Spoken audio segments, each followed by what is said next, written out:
Okay, just to remove the timer wheel, you just need to put an Allen key in here. Should have bought some pliers, but there we go. Remove that, and then to check that it's feeding properly, this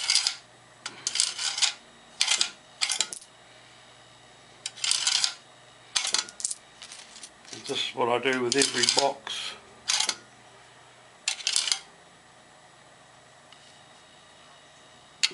That coin there, it's got a bit of a flat edge there.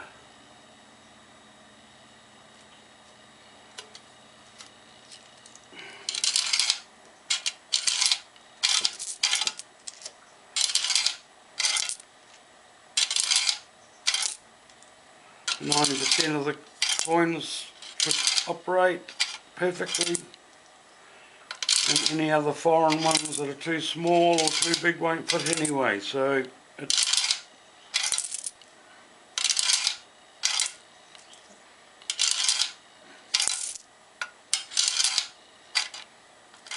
that was the only coin that's got a flat spot on it, and it's probably will work every other time